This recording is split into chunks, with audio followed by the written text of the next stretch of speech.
नमस्कार दोस्तों, आइए आज हम बात करते हैं हाइड्रोसील के बारे में। हाइड्रोसील क्या है और ये कैसे होता है और इसका इलाज क्या है। मर्दों में अंडकोश के आसपास एक थैली होती है जिसको बोलते हैं ट्यूनिका वैजाइनालिस मेडिकल भाषा में। आमतौर पर इस सभी लोगों में इसके अंदर 15 से 25 ml तक लिक्विड प्रेजेंट होता है जो टेस्टिस को प्रोटेक्ट करता है, लुब्रिकेटेड रखता है और 15 से 25 ml तक का लिक्विड जो है नॉर्मल वैल्यूज माना जाता है। ये जो लिक्विड है ये कॉन्स्टेंटली बनता रहता है और बॉडी उसको एब्जॉर्ब करती रहती है। अगर किसी कारण से ये लिक्विड की मात्रा ट्यूनिका वैजाइनालिस जो थैली है उसके अंदर बढ़ जाए तो उसको हम हाइड्रोसील का नाम देते हैं। उसकी वजह से क्या होता है, जो अंडकोश है वो सूजा हुआ नजर आता है, बड़ा हो जाता है, उसका साइज धीरे धीरे बड़ा हो जाता है।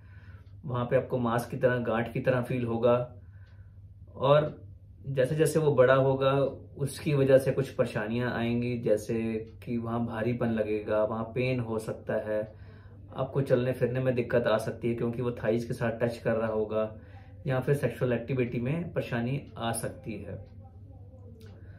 तो ऐसा क्यों होता है?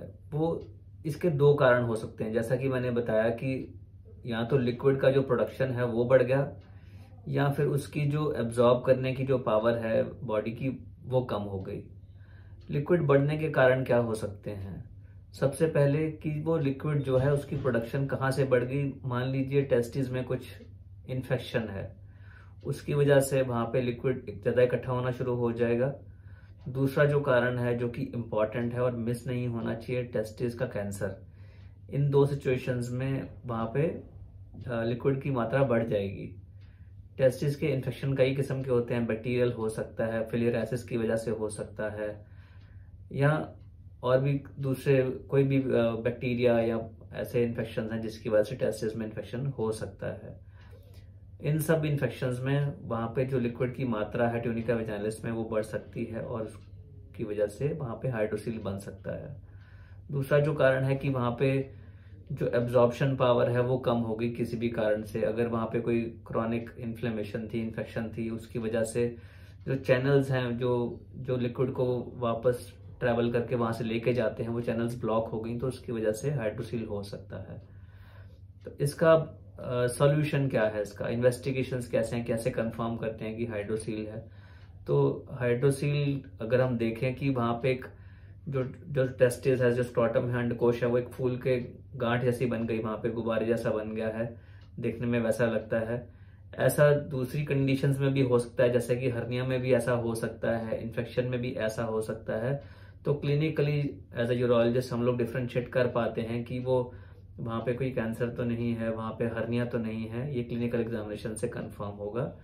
दूसरा जो इम्पोर्टेंट इन्वेस्टिगेशन है, अल्ट्रासाउंड ऑफ स्क्रोटम बोलते हैं जिसको, अंडकोश का अल्ट्रासाउंड किया जाता है। उसका मेन पर्पस ये होता है कि देखने के लिए कि अंडकोश में कोई कैंसर तो नहीं है, टेस्टिस में कोई कैंसर तो नहीं है, जो कि एक सीरियस मैटर है और उसका इलाज और डायग्नोसिस जरूरी है। तो अल्ट्रासाउंड का मेन पर्पस जो है टेस्टिस कैंसर रूल आउट करने का है। उसके अलावा अल्ट्रासाउंड ये भी बता सकता है कि वहां पे जो अंडकोश है उसके अंदर कोई और इन्फेक्शन तो नहीं है, अंडकोश का साइज क्या है, साथ में हाइड्रोसील फॉर्मेशन तो नहीं है, दूसरी टेस्टिस में भी हाइड्रोसील तो नहीं बन रहा है, जो कि कुछ केसेस में दोनों साइड में हो सकता है। तो अल्ट्रासाउंड एक इम्पॉर्टेंट इन्वेस्टिगेशन है डायग्नोस करने के लिए। ट्रीटमेंट की बात करें, अगर तो हाइड्रोसील बहुत छोटा है, अभी वो आपको बॉदर नहीं कर रहा है, तो हम वेट एंड वॉच कर सकते हैं। कुछ कंडीशंस ऐसी हैं जहाँ पे कि इन्फेक्शन की वजह से है या फिलियराइसिस की वजह से है, वहाँ पे मेडिकेशंस देने से हाइड्रोसील कभी कभी वो रिजॉल्व कर जाता है और ठीक हो जाता है।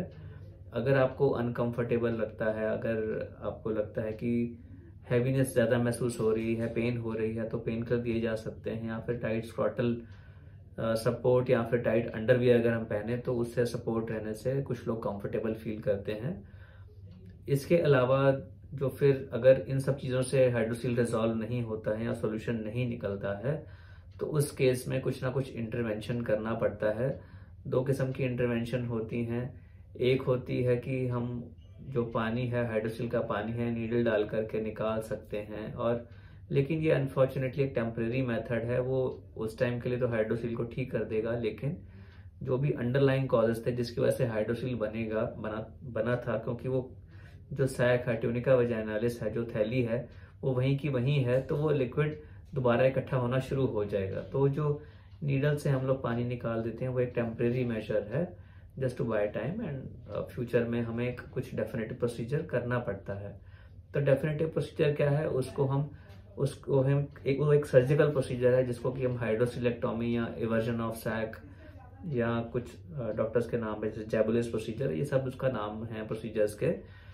तो उसके अंदर लोकल या स्पाइनल या जनरल एनेस्थीसिया में जो अंडकोश जो स्क्रॉटम जो अंडकोश की थैली है उसके ऊपर एक कट लगाया जाता है, और जो वो अंडकोश की थैली है उसको हम ओपन करके वहां से लिक्विड जो है ड्रेन कर देते हैं, और उस जो थैली है उसका हम साइज कम कर देते हैं, या फिर उसको हम उल्टा करके अंडकोश के पीछे उसको सिल देते हैं। इसको हम हाइड्रोसिलेक्टोमी या इवर्जन ऑफ सैक बोलते हैं। और ये डे के प्रोसीजर हैं, ज़्यादा से ज़्यादा अगर आपको 1 डे हॉस्पिटल स्टे चाहिए होगा, और एक सेफ प्रोसीजर है।